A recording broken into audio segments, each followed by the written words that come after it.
آپ اندازہ کریں اگر آپ شارٹ کپڑے پہنتے ہیں جس سے بازو بھی نظر آتے ہیں، جس سے جو ہے وہ آپ کے جسم کے اعضاء نظر آتے ہیں، اس کا نقصان کیا ہے؟ اللہ کے رسول صلی اللہ علیہ وسلم فرماتے ہیں میری امت میں کثرت کے ساتھ اگر موت ہوگی تو وہ نظر کی وجہ سے ہوگی۔ آقا فرماتے ہیں نظر بد حق ہے، یعنی کسی کو نظر لگ جانا حق ہے۔ جادو اتنا نقصان نہیں پہنچاتا جتنا بد نظر نقصان پہنچاتی ہے۔ فرمایا گیا کہ جو نظر بد ہے وہ جانور کو لگے تو جانور ہانڈی میں چلا جاتا ہے، پتھر کو لگے تو پتھر ٹوٹ جاتا ہے، اور انسان کو لگے تو انسان قبر میں چلا جاتا ہے۔ اب یہ جو تم شارٹ کپڑے پہن کر جسم پہ بیل بوٹے بنا رہے ہو، یعنی لوگوں کی نظر تم پر پڑے۔ لباس تو اس لیے تھا کہ لوگوں کی نظر تمہارے وجود پر مکمل نہ پڑے، لباس اس کو روک لے، لباس تمہارے وجود کی حفاظت کرے، لیکن اب تم نے چونکہ اپنے پورے وجود کو ننگا کر دیا، شارٹ سے شارٹ کپڑے پہن رہے ہو، تو لوگوں کی نظریں تم پر جمے گی اور نظر بد لگے گی۔ اللہ کے رسول فرماتے ہیں میری امت میں کثرت سے موت نظر بد کی وجہ سے ہوگی۔ نقصان کس کا ہوا؟ آپ اپنی جان سے جائیں گے۔ اللہ کے رسول صلی اللہ علیہ وسلم کے غلاموں آپ نہیں دیکھتے ارے ابھی تو بیٹھا تھا ابھی مر گیا، کس وجہ سے؟ نظر بد کی وجہ سے۔ آپ نے نظر بد کو کیا سمجھا؟ جادو کرنے والا جب کسی پہ جادو کرتا ہے تو اس کی صلاحیت پر منحصر ہوتا ہے، یا تو جادو اثر کرے گا یا تو نہیں کرے گا۔ اگر وہ جادو کرنے والا پاورفل نہ ہو، مکمل نہ ہو، تو اس کا کیا ہوا جادو اثر نہیں کرے گا۔ لیکن نظر بد کا حال یہ ہے اگر ٹکٹکی باندھے ہوئے کسی کو غور سے دیکھ لیا، نہ سبحان اللہ کا نہ ماشاء اللہ کا، نہ نگاہوں میں عقیدت ہے، تو پھر وہ نظر بد اس پر اثر کر جائے اور اس پر بیماریاں بھی ہو سکتی ہے، پھر وہ پتہ نہیں قبر تک بھی لے جا سکتی ہے۔ تو بتائیں مغربی تہذیب تو تمہیں قبر تک پہنچانے پر تلی ہوئی ہے، اور آپ ہیں کہ اسی طرف جا رہے ہیں۔ اور اللہ کے رسول علیہ السلام نے پورا لباس پہننے کا حکم دیا۔ جب میں یہ استعمال کرتا ہوں تو یہ میرا تیر کبھی خطا نہیں جاتا، بڑے بڑوں کا ایمان لوٹا آنکھوں کے غلط استعمال کروا کر۔ حضرت عیسیٰ علیہ السلام نے تو اتنی احتیاط بتائی، بعض لوگ ان خیالات کو دقیانوسی خیالات کہنے لگتے ہیں معاذ اللہ، اور وہ بڑے روشن خیال بنے ہوئے۔ یاد رکھنا اللہ والوں کا خیال کبھی دقیانوسی نہیں ہو سکتا۔ جس روشن خیال کی طرف تم جا رہے ہو نام نہاد روشن خیال، وہ دقیانوسیت ہے، یہ نہیں۔ اسلام دقیانوسیت کیسے ہو سکتا ہے؟ سیدنا عیسیٰ علیہ السلام ارشاد فرماتے ہیں کہ عورت کو دیکھنے سے بھی بچو جو اجنبی اور نامحرم ہے۔ عورت تو عورت ہے، عورتیں جو کپڑے پہنتی ہے اگر وہ کپڑے بھی کہیں رکھے ہو تو اس کو بھی دیکھنے سے بچو کہ اس سے بھی دل میں شہوت اور زنا کے جذبات پیدا ہوتے۔ اتنے تقوی کی بات کی حضرت عیسیٰ علیہ السلام نے کہ اگر عورت کے کپڑے کہیں رکھے ہو تو اس کو بھی دیکھنے سے بچو، اور یہاں تک کہ پھر تقوی کی بات فرماتے کہ یہ بھی تقوی ہے کہ اگر عورت کہیں سے بیٹھ کر کے اٹھ جائے اور وہ جگہ ابھی اس کے بیٹھنے سے گرم ہو تو وہاں بھی نہ بیٹھا کرو، کیونکہ وہاں بیٹھنے سے بھی دل میں زنا کے جذبات پیدا ہو سکتے۔ یہ پاکیزگی کا تصور ہے اسلام میں۔ اگر کوئی بہت بڑا انسان بھی اپنی آنکھ کے حوالے سے بے فکر ہو جائے تو وہ بھی آنکھوں کے فتنے میں مبتلا۔ آنکھ کا فتنہ بڑا خطرناک ہے۔ جو بات میں بیان کرنے جا رہا ہوں اس کو علامہ ابن الجوزی نے بھی بیان فرمایا، اور بھی بہت سارے بزرگوں نے اپنی کتاب میں لکھا، جس کو بطور مفہوم اس کے خلاصے کے طور پہ میں پڑھنے جا رہا ہوں۔ ایک بہت بڑے بزرگ تھے بغداد معلیٰ کے اندر، 30,000 حدیثیں ان کو سند اور متن کے ساتھ زبانی یاد تھی۔ بڑے محدث، عالم، فقیہ، اور اپنے وقت کے بڑے فقہاء میں ان کا شمار ہوتا تھا، اور قرآن مقدس کو 7 قرأت پر تلاوت کرنا جانتے تھے، یعنی کہ وہ قرأت 7 سے قرآن مقدس کی تلاوت جانتے تھے اور حافظ قرآن تھے۔ بڑے زاہد، بڑے عالم، توکل میں اپنی مثال آپ۔ ابھی بغداد معلیٰ کی سرزمین، بغداد شہر ابھی بسا ہی تھا، بہت عرصہ نہیں ہوا تھا اس کو بسنے، نیا نیا بسا تھا بغداد معلیٰ، عروس البلاد۔ جیسے ممبئی ہندوستان میں عروس البلاد کہلاتا ہے، ویسے عراق کی سرزمین پر بغداد عروس البلاد تھا، اور وہاں پر شیخ ابو عبداللہ اندلوسی، یہ اپنے زمانے کے بہت بڑے خطیب، فقیہ، محدث اور اتنے بڑے زاہد اور عابد تھے کہ ہزاروں لوگ آپ کے مرید اور ہزاروں لوگ آپ کے شاگرد تھے۔ آپ نے حج کا ارادہ فرمایا، حج کے ارادے کا جیسے لوگوں کو علم ہوا، لوگ جوک در جوک آپ کے ساتھ حج کرنے کی تمنا میں آپ کے ساتھ ہونے لگے۔ آپ نے فرمایا میرے ساتھ حج وہی کرے گا جو مکمل توکل کے ساتھ نکلے۔ ہزاروں شاگردوں کو لے کر کے نکلے، اور آپ ان کی اہمیت کا اندازہ اس بات سے لگائیں کہ اتنے معتمد اور اتنے مستند وہ فقیہ اور محدث تھے کہ حضرت جنید بغدادی اور حضرت ابو بکر شبلی جیسے لوگوں نے بھی چاہا کہ ہم بھی حج کے لیے جا رہے ہیں تو انہی کے ساتھ ہو جائیں۔ اس سے آپ اندازہ کر سکتے ہیں جنید بغدادی اور حضرت ابو بکر شبلی یہ کیسے لوگ ہیں، اپنے دور کے صوفیاء کے امام ہیں یہ لوگ۔ اللہ رب العزت نے ان کو کتنی بلندی عطا کی ہے۔ سرکار غوث اعظم اور سرکار غریب نواز کے شیوخ اور مشائخ میں ان کا جو وہ نام آتا ہے، یہ وہ ہستیاں ہیں۔ تو شیخ ابو عبداللہ اندلوسی جیسے فقیہ اور جو وہ محدث کے ساتھ انہوں نے سوچا کہ ہم بھی حج کے لیے نکل جائیں۔ یہ قافلہ چلا، چلچلاتی دھوپ تھی، جیسے یہ قافلہ نکلا تو پانی کی پیاس کا احساس لوگوں کو ہوا۔ شیخ نے اتنے توکل کی بات کی تھی کہ لوگ مشکیزیں بھی ساتھ نہ رکھیں، اللہ کی راہ میں نکلے تو پھر اسی شان سے نکلے۔ اپنا انداز تھا ان کا، حالانکہ بہترین توشہ تقوی کا توشہ ہے، پرہیزگاری کا توشہ ہے۔ نکلے اس تقوی اور پرہیزگاری اور توکل کے توشے کے ساتھ، ایک جگہ ایک علاقے میں گئے تو اس بستی میں دیکھا کہ لوگ شرک میں گرفتار ہے، اور کوئی آنکھ کی عبادت کر رہا ہے، کوئی سلیب کی عبادت کر رہا ہے، کوئی کچھ کر رہا ہے، کوئی کچھ کر رہا ہے۔ شیخ نے یہ سب منظر دیکھا اور اس کے بعد آگے بڑھے۔ شاگردوں نے کہا کہ ہمیں پیاس بھی لگی اور چلچلاتی دھوپ بھی ہے، اگر یہاں پر دوپہر میں قیام کر لیا جائے تو شام کے وقت روانہ ہو جائیں۔ شیخ ابو عبداللہ نے کہا کہ بہت اچھی بات ہے۔ لوگ رک گئے اور گرجا کے نیچے جو دیوار کا سایہ تھا وہیں پر لوگوں نے پڑاؤ ڈال دیا۔ شیخ کو احساس ہوا کہ میرے شاگرد اور قافلے والے پانی کے حوالے سے بے چین اور ان کو پانی ملتا نہیں، تو وہ مٹکی لے کر کے پانی کی تلاش میں نکلے۔ جیسے وہ پانی ڈھونڈنے کے لیے نکلے اور پانی کی تلاش میں گئے تو انہوں نے کیا دیکھا، ایک بڑا سا تالاب ہے، اور تالاب پر جو ہے کچھ لڑکیاں ہیں اور بڑی حسین و جمیل اور خوبصورت ہے، اور وہ پانی بھر رہی ہیں، اور ان تمام لڑکیوں کے اندر ایک اور لڑکی ہے جو بڑی حسین و جمیل اور حسن کی ملکہ ہے۔ ان کی نظر اس لڑکی پہ پڑی، وہ تو پانی ہی بھول گئے۔ حکم تھا کہ اگر کسی عورت پر پہلی نظر پڑے تو نظر جھکا لو۔ ان سے یہ چوک ہو گئی، بھول ہو گئی کہ انہوں نے اتنے متقی، پرہیزگار، پاک باز، عابد، زاہد ہونے کے باوجود بھی اس لڑکی کو وہ تکتے رہ گئے۔ حالانکہ اللہ کے رسول صلی اللہ علیہ وآلہ وسلم فرماتے ہیں جو کسی عورت پر، خوبصورت عورت پر نظر پڑے اور یہ سوچ کر نظر جھکا لے کہ اللہ دیکھ رہا ہے، اللہ پاک اسی وقت اسے بے حساب جنت نعیم کا مستحق قرار دیتا ہے۔ جنت نعیم اس کے مقدر میں بے حساب لکھ دی جاتی ہے۔ لیکن بہرحال انہوں نے دیکھ لیا، دیکھا، اور دیکھنے کے بعد دل میں عشق کی آگ بھڑک اٹھی۔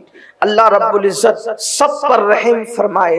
حضرت داؤد علیہ السلام اپنے بیٹوں کو فرمایا کرتے تھے، میرے بیٹو، شیر کے پیچھے بھاگنا پڑے چلے جاؤ، ناک کے پیچھے جانا پڑے چلے جاؤ، کبھی خوبصورت عورت کے پیچھے نہ جانا، اس لیے کہ ناک ڈسے گا تو جان جانے کا خطرہ ہے، حسن نسواں ڈسے گا تو ایمان جانے کا خطرہ ہے۔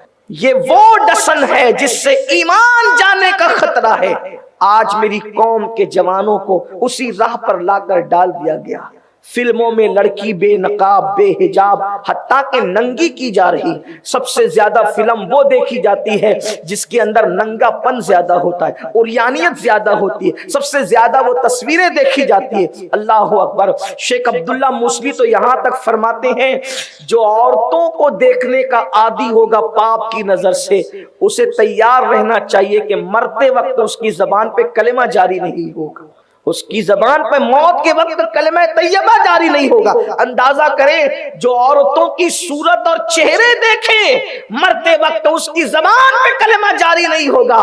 جو زنا ہوتے ہوئے دیکھ رہا ہے فلموں کے اندر، اس کا موت کے وقت حال کیا ہوگا، اس کی کیفیت کیا ہوگی۔ میری قوم کے جوانوں، یہ جوانی ہمیشہ نہیں رہے گی۔ میری قوم کے جوانوں، یہ زندگی کی رنگ ریلیاں ہمیشہ نہیں رہے گی۔ میری قوم کے جوانوں، یہ عیش و عشرت کدے ہمیشہ نہیں رہیں گے، یہ تام جھام ہمیشہ نہیں رہے گی۔ یہ دنیا ہے، دنیا، اس دنیا کے اندر کوئی ہمیشہ رہنے نہیں آیا۔ یہ دنیا چند دن کی ہے، چند لمحے کی ہے۔ اللہ اکبر۔ میرے آقا صلی اللہ علیہ وآلہ وسلم کے دیوانوں، دنیا کے فریب میں نہ آؤ، دنیا کے دھوکے میں نہ آؤ۔ دنیا تمہیں اغوا کرنا چاہتی ہے، دنیا فکر کو اغوا کرنا چاہتی ہے۔ تم محمد الرسول اللہ کے غلام ہو، اپنی آنکھوں کی حفاظت کرو، اپنی آنکھوں کو تحفظ فراہم کرو۔ اللہ اکبر۔ آنکھوں کا غلط استعمال انسان کو کیسے کیسے بڑے انسانوں کو کہاں تک لے جا رہا ہے۔ اللہ اکبر، اللہ اکبر۔ شیخ ابو عبداللہ اس لڑکی کو دیکھ کر چند لڑکیوں سے سوال کرتے ہیں، یہ لڑکی جو اتنی خوبصورت ہے یہ کس کی لڑکی ہے؟ تو کہا کہ یہ شہر کے سب سے امیر ترین انسان اور مذہب عیسائیت کا جو بہت بڑا رہنما ہے اس راہب کی بیٹی ہے۔ تو کہا اتنی خوبصورت ہے، حسین ہے، جمیل ہے، اس کے باوجود اس کے باپ نے اس کو ذلیل کیسے کیا کہ اس کو پانی بھرنے بھیج دیا؟ کہ اس کے باپ نے ذلیل نہیں کیا، اس کے باپ بڑا ہوشیار ہے، اس کی تربیت کے لیے بھیجا ہے تاکہ وہ کام دھام سیکھے کہ اپنے سسرال میں جا کر کے وہ رسوا نہ ہو، ذلیل نہ ہو۔ ذلیل نہیں کیا بلکہ اس کی تربیت کا یہ ایک اصول ہے کہ اس نے اس کو کام پر لگا رکھا ہے۔ جب آنکھیں چار ہوئی اور لڑکی کو تکتے رہ گئے تو وہیں سر پکڑ کے بیٹھ گئے۔ نہ کھاتے ہیں، نہ پیتے ہیں، نہ سوتے ہیں، مگر ان 3 دنوں میں بھی جب نماز کا وقت آتا تھا تو نماز پڑھ لیتے تھے اور اس کے بعد پھر ویسے سر پکڑ کر بیٹھتے تھے۔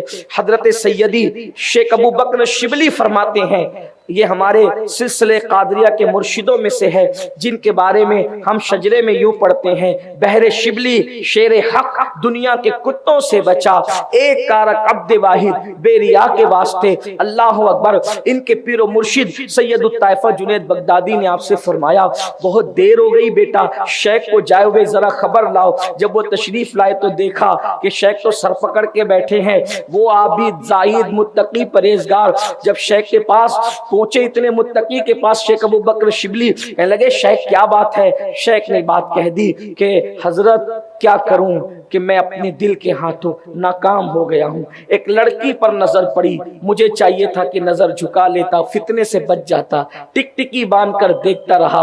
اب حال یہ ہے کہ مجھے اس سے محبت ہو گئی، اس سے پیار ہو گیا اور اب میں جو ہے اس کے بغیر نہیں رہ سکتا، میں اس سے شادی کروں، نکاح کروں اس سے۔ آپ نے فرمایا ایک عیسائی لڑکی سے تم نکاح کرو گے؟ ایک عیسائی لڑکی سے تم نکاح کرو گے، اس سے شادی کرو گے؟ تو کہا میں کیا کروں، مجھے کچھ سمجھ میں نہیں آ رہا ہے۔ تو پوچھا حضرت شیخ شبلی نے تمہیں 30,000 حدیثیں زبانی یاد تھی، کتنی حدیثیں یاد رہ گئی ہے؟ کہا سب بھول گیا ہوں، صرف ایک حدیث یاد ہے، ایک لڑکی کو دیکھنے کا وبال، کسی لڑکی پر پاپ کی نظر ڈالنے کا وبال۔ کہتے ہیں کہ 30,000 کے 30,000 بھول گیا، صرف ایک حدیث یاد رہی، اور وہ یہ حدیث کا مفہوم یہ ہے جو اپنا دین بدل دے اس کو دنیا میں رہنے کا کوئی حق نہیں۔ کہ 7 قرات سے قرآن یاد کیا تھا، حفظ کیا تھا، کتنی آیتیں رہی؟ کہ 2 آیتوں کے سوا کوئی آیت یاد نہیں، سب بھول گیا، کچھ یاد نہیں ہے۔ اب کیا ارادہ ہے؟ کہا کہ تم لوگ جاؤ حج کے لیے، میں نہیں آتا۔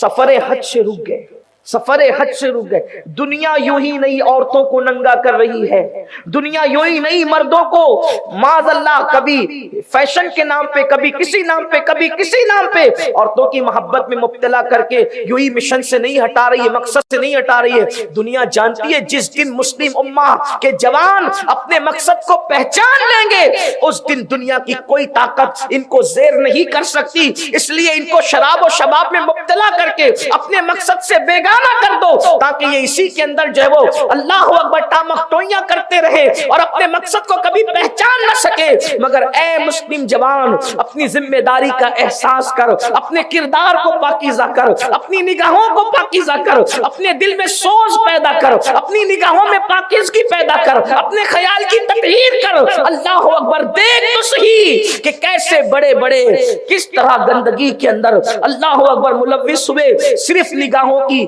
پاکیزگی نہ ہونے کی بنیاد پر, نگاہوں پہ کنٹرول نہ ہونے کی بنیاد پر, نگاہوں کی حفاظت نہ ہونے کی بنیاد پہ. شیخ ابو بکر کو کہتے ہیں آپ لوگ جائیں اور حج کریں. اللہ اکبر. اور پھر یہ اس راہب کے پاس جا کر کے کہتے ہیں شیخ عبداللہ, تو عرض یہ کر رہا تھا کہ شیخ ابو عبداللہ نے حضرت شیخ ابو بکر شبلی سے کہا کہ جاؤ, میں حج کو اب نہیں آتا, تم لوگ جاؤ.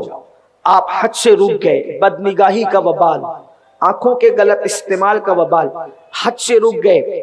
اور اس کے بعد صرف اسی پر بس نہیں, جب یہ خبر شاگردوں میں ہوئی تو سب رونا پیٹنا مچ گیا, آہو بکا کرنے لگے, بے چین ہو گئے. بہت سمجھایا, شاگردوں نے حدیثیں پیش کی, قرآن کی آیتیں پیش کی اور کہا کہ آپ کر کیا رہے ہیں؟ ایک عیسائی لڑکی کی محبت میں آپ سفر حج سے رک رہے ہیں, اتنے بڑے قافلے کو, مریدین, خلفاء اور شاگردوں کے قافلے کو آپ چھوڑ رہے ہیں. ان کی آنکھ میں آنسو آ گئے اور کہنے لگے کیا کروں, اللہ رب العزت کی خفیہ تدبیر ہے. اللہ اکبر, خدا کی شان, میں کیا کر سکتا ہوں مجھے نہیں پتا. اللہ نے مجھے کس آزمائش میں مبتلا کر دیا, کس آزمائش میں گرفتار فرما دیا. اور اس کے بعد پھر وہ روتے پیٹتے چیختے چلاتے رہ گئے. اور ادھر شیخ عبداللہ ابو عبداللہ اس عیسائی راہب کے پاس گئے اور وہاں پر جانے کے بعد کہنے لگے کیا یہ لڑکی تمہاری ہے؟ اس نے کہا ہاں, میں چاہتا ہوں کہ اس کا نکاح میرے ساتھ کر دیا جائے. تو کون ہے؟ اللہ اکبر. انہوں نے اپنا تعارف کرایا, بغداد کا سب سے بڑا فقیہ, بڑا عظیم محدث. اللہ اکبر, اتنا سننا تھا. اس نے کہا میری بیٹی کا نکاح تو میں اسی کے ساتھ کروں گا, شادی اسی کے ساتھ کروں گا جس کو وہ پسند کر لیں. میں اس سے پوچھتا ہوں, اگر وہ اس پر راضی ہو جائے تو میں تیرے ساتھ اس کا نکاح کرنے کے لیے تیار ہوں. اللہ اکبر. یہ دروازے کے باہر کھڑے تھے, ادھر لڑکی سے, اندر اس کا باپ سوال کر رہا تھا. خوبصورت اور ہوشیار لڑکی نے کہا وہ مسلمان ہے, ہم عیسائی ہیں, اور میں اس کے ساتھ کیسے شادی کر سکتی ہوں؟ شادی کے لیے ایک ہی شرط ہے, اگر وہ عیسائیت کو قبول کر لے, اگر وہ نصرانیت کو قبول کر لے تو اس کے بعد میں اس کے ساتھ شادی کرنے کے لیے تیار ہوں. اللہ اکبر. ادھر اس لڑکی کی زبان سے نکلا اگر وہ عیسائیت کو قبول کر لے تو میں اس کے ساتھ شادی کرنے کے لیے تیار ہوں. ادھر اللہ اللہ, انہوں نے اپنی زبان سے کہہ دیا میں عیسائی ہو چکا ہوں, میں نے عیسائیت کو قبول کر لیا ہے. اللہ اکبر. یہ کتنی خوفناک منزل ہے, یہ کتنی دردناک منزل ہے. اللہ اکبر. زوال ایمان, بد نگاہی کا وبال, زوال ایمان, نگاہوں کے غلط استعمال کی سزا, ایمان کا چھین جانا. اللہ اکبر. میری قوم کے جوانوں, آپ کو ہمیں کون سمجھائے, آج ہم نے اپنی نگاہوں کو آوارہ کیا ہے, ہمارا کیا انجام ہوگا؟ وہ تو اتنے بڑے محدث تھے, اتنے بڑے فقیہ تھے. اللہ اکبر. جب کہا نا کہ میں نے عیسائیت قبول کر لی ہے, اور اس کے بعد وہ لڑکی نے باہر آ کے کہا عیسائیت تو تو نے قبول کر لی ہے, اگر تم میرے جسم کی لذتیں چکھ کر پھر یہاں سے چلا گیا تو پھر میں کہاں جاؤں گی؟ اس لیے میری شرط ہے کہ میرا مہر یہ ہوگا, مہر میں یہ ہوگا کہ 1 سال تک تجھے یہیں رہنا ہوگا, اور جو میں سور چراتی ہوں خنزیر, تجھے وہ سور میرے ساتھ چرانے پڑیں گے. اللہ اکبر. انہوں نے کہا مجھے یہ بھی منظور ہے, میں سور چرانے کے لیے تیار ہوں, لیکن تیرے باپ سے اتنی بات کر لے کہ وہ جب میں سور تیرے ساتھ چرایا کروں اور مہر کی ادائیگی میں سور چراؤں تو وہ تجھے اپنا چہرہ چھپانے کے لیے نہ کہے, بلکہ میں تیرا چہرہ تکتا رہوں. ہر دکھ سہیں گے, ہر دکھ جھیل لیں گے, لیکن تیرے چہرے پہ نقاب نہیں آنا چاہیے. اللہ اکبر. علامہ ابن الجوزی لکھتے ہیں کہ جس عصا کے سہارے کبھی سہارا لے کر حدیث پڑھی جاتی تھی, جمعہ کے خطبے دیے جاتے تھے, قرآن کی آیتیں جس عصا کا سہارا لے کر کے تلاوت کی جاتی تھی, واعظ و نصیحت جس عصا کو پکڑ کر کے کی جاتی تھی, آج بدنگاہی نے ابو عبداللہ کو اس مقام پر پہنچایا کہ اسی عصا سے وہ سور کے بچوں کو کور کر رہے ہیں, انہیں سمیٹ رہے ہیں اسی عصا سے. یہ حالت ہو, یہ کیفیت ہو گئی. یہ آج بدنگاہی کو معمولی گناہ سمجھنے والے بلکہ گناہ بھی نہ سمجھنے والے کہاں ہیں؟ ذرا سوچو اور غور کرو میرے پیارے آقا صلی اللہ علیہ وآلہ وسلم کے پیارے دیوانوں، پھر کیا ہوا؟ اللہ اکبر! وہ لوگ حج کو گئے، بہت روئے، بہت گڑ گڑائے، بہت دعائیں کی، بہت آنسو بہائے، اور اس کے بعد جب واپس پلٹے اسی گاؤں سے، اسی شہر سے، تو دیکھا یہ سور چراتے ہیں، خنزیر چراتے ہیں، اس لڑکی کے پیچھے پیچھے پھرتے ہیں۔ یہ منظر دیکھا، کہاں وہ حدیث کی مسند، کہاں وہ شیخ القرآن کا خطاب، کہاں وہ محدث کا لقب، کہاں وہ فقیہ کا لقب، اور کہاں پر یہ منزل۔ اللہ اکبر! ان حالات کے اندر انہوں نے یہ منظر دیکھا، بہت روئے، بہت سمجھایا، آخرکار روتے رلاتے وہ واپس ہو گئے۔ ابھی یہ سوچ رہے تھے بغداد جائیں گے تو کیا منہ دکھائیں گے، لوگوں کو کیا بات بتائیں گے، لوگ کتنی باتیں کریں گے۔ بادشاہ کو پتا چلا، بادشاہ نے سارے مدرسے بند کروا دیے، ساری مسندیں اٹھوا دی کہ ایسا کرتے اہل علم، اور اللہ اکبر، اللہ اکبر! ساری رونقیں روٹ گئی، علمی رونقیں بغداد معلیٰ کی سرزمین سے۔ اب مزید جائیں گے تو کیا منہ لے کر جائیں گے، کیا دکھائیں گے؟ کہتے ہیں سب کے دل پر غم تھا، بوجھ تھا، تکلیف تھی۔ ایسے میں ابھی بغداد معلیٰ قریب آ رہا تھا، ہم نے کیا دیکھا؟ کوئی پیچھے سے سایہ نظر آتا ہے، آواز دیتا ہے رکو رکو، ٹھہرو ٹھہرو، رکو رکو، ٹھہرو ٹھہرو۔ ہم ٹھہر گئے تو کیا دیکھا؟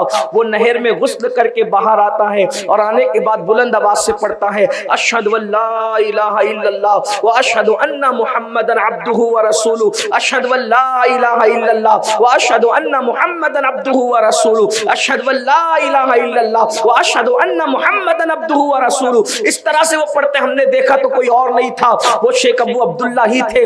ہم ان سے لپٹ گئے، انہوں نے کہا کہ میں نے توبہ کر لی، مرتد ہو گیا تھا، نصرانی ہو گیا تھا، یہ سب کچھ ہو گیا تھا، اللہ نے مجھے آزمائش میں مبتلا کر دیا تھا، اب میں اس لڑکی کو چھوڑ کر آ گیا ہوں اور پھر سے میں مسلمان ہو گیا ہوں۔ مگر وہ دور اتنا خوبصورت دور تھا، اتنی بڑی غلطی ہو جانے کے بعد بھی اگر کوئی توبہ کر لے تو وہ لوگ اس کو ایکسپٹ کر لیتے تھے، اسے قبول کر لیتے تھے۔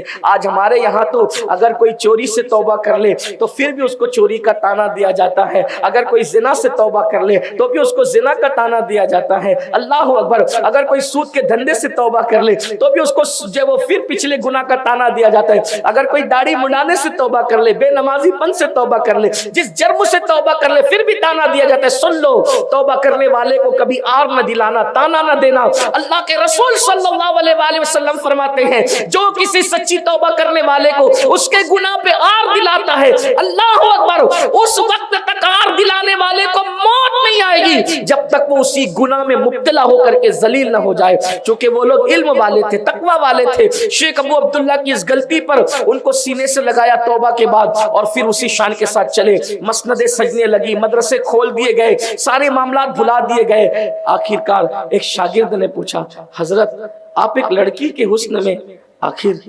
مرتد ہو گئے، وجہ کیا تھی؟ آپ نے کہا نا میرے ایک گناہ کی وجہ سے، یہ تو بدنگاہی کا گناہ تھا، یہ تو بہت بڑا گناہ تھا، یہ تو، لیکن اس بدنگاہی میں وہ مبتلا کیسے ہوئے؟ اس بدنگاہی میں وہ مبتلا کیسے ہوئے؟ کیوں مبتلا ہوئے؟ وہ کہتے تھے کہ بس ایک گناہ تھا میری زندگی کا جس نے مجھے بدنگاہی میں مبتلا کیا، بدنگاہی نے مجھے جو وہ ارتداد کی طرف لے گیا۔ تو لوگ پوچھتے تھے وہ کون سا گناہ تھا جو آپ کو بدنگاہی تک لے گیا، سفر حج سے روک گیا، ارتداد تک لے گیا، آپ ارتداد تک پہنچے؟ اس وقت انہوں نے کسی کو نہیں بتایا۔ دن گزرتے گئے، ایک دن ایسا ہوا مسند سجی ہوئی تھی، درس ہو رہا تھا حدیث کا، ایک برقع پوش خاتون آئی اور اس نے پوچھا کیا شیخ ابو عبداللہ یہاں موجود ہے؟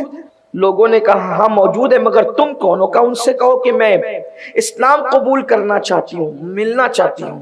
اسلام قبول کرنے کی بات آئی تو دروازہ کھول دیا گیا، برقع پوش آ کے بیٹھ گئی، اس نے اسلام قبول کیا، کلمہ پڑھا، اور اس کے بعد کہا ابو عبداللہ مجھے پہچانا؟ کہا کون ہو تم؟ اس نے ساری داستان بتائی، یہ وہی لڑکی تھی جو آئی۔ اب کیوں آئی ہو؟ کہا میں نے تو اسلام قبول کیا۔ کیسے قبول کیا؟ کہا کہ آپ جب مجھے چھوڑ کر چلے گئے تو میں نے خواب میں دیکھا سید السادات مولائے کائنات سیدنا علی کی زیارت کی، اور وہ مجھ سے کہتے ہیں اے لڑکی دین اسلامی حق ہے، دین اسلامی حق ہے، دین اسلامی حق ہے۔ 3 بار انہوں نے کہا اور کہا جا اس کے ہاتھ پر جا کر اسلام قبول کر لے۔ تو میں آپ کے ہاتھ پر اسلام قبول کرنے کے لیے آئی ہوں۔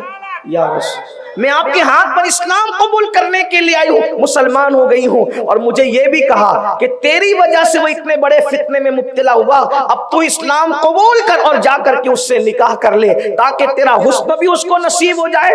اس نے جو کیا تھا وہ تو پورا ہو گیا، اس کے ساتھ اللہ اکبر خفیہ تدبیر کر لی گئی، مگر توبہ کے بعد اب اس کو انعام یہ ملے کہ تو جا کر کے اس سے نکاح کر لے مسلمان ہو کر۔ وہ مسلمان ہو گئی، نکاح ہو گیا۔ ایک شاگرد نے کہا حضرت صرف عبرت کے لیے بتا دیں، ہم کسی کا مذاق اڑانے کے لیے نہیں، کھوج اور تجسس کے لیے نہیں، صرف عبرت کے لیے پوچھنا چاہتے ہیں آخر کون سا وہ گناہ تھا جو آپ کو بدنگاہی تک لے گیا اور بدنگاہی آپ کو کفر اور ارتداد تک لے گئی؟ تو فرماتے ہیں جب ہم سفر حج میں چلے تھے اور اس گاؤں میں پہنچے تو جو یہ لڑکی کا گاؤں تھا اس گاؤں میں پہنچے تھے تو لوگوں کو ہم نے کفر اور شرک کرتے دیکھا، کفر شرک کرتے دیکھا، تو اس وقت تو میرے دل میں خیال آیا کہ میں کتنا بڑا متقی ہوں، کتنا بڑا پارسا ہوں، کتنا بڑا علم والا ہوں، اور یہ سب بے وقوف احمق لوگ شرک میں مبتلا ہیں۔ میں اپنے تقوی پہ گھمنڈ کر رہا تھا اور ان لوگوں کو غلط کاموں سے روک نہیں رہا تھا، اور پھر اللہ اکبر ایک عیسائی آیا اور آ کر کے مجھ سے لپٹا اور لپٹ کر کے کہا کہ مجھے بھی مسلمان بناؤ، تو میں نے کہا چل ہٹ کافر یہاں سے، اور میں نے اس کو دھکا دے کر کے بھگا دیا اور کہا میں اللہ کے نزدیک اتنا مقرب ہوں تو مجھ سے لپٹتا ہے؟ تو اس نے جاتے جاتے کہا ابو عبداللہ یہ تو اللہ ہی کو پتا ہے کون اللہ کے نزدیک مقرب ہے اور کون اللہ کے نزدیک مردود ہے، اور کہتے ہیں کہ وہ گیا پھر مجھے نہ ملا، لیکن بعد میں مجھے پتا چلا اللہ نے اس کو ایمان کی دولت عطا کی، وہ مسلمان ہو گیا اور رات و دن عبادت کرنے لگا، اور اللہ رب العزت نے صرف اپنی عبادت اور اپنے علم اور اپنے تقوی کے گھمنڈ کی وجہ سے مجھے یہ سزا دی کہ مجھے بدنگاہی کے وبال میں مبتلا فرمایا، اور اس بدنگاہی نے مجھے جو ہے وہ ارتداد تک کے پہنچایا۔ یہ میری داستان ہے۔ اللہ اکبر، کتنی عبرت کی بات ہے۔ اگر کوئی واقعی متقی ہو کر تقوی پہ گھمنڈ کرے، اگر کوئی واقعی علم والا ہو کر علم پہ گھمنڈ کرے تو اس کا ہی انجام ہوتا ہے۔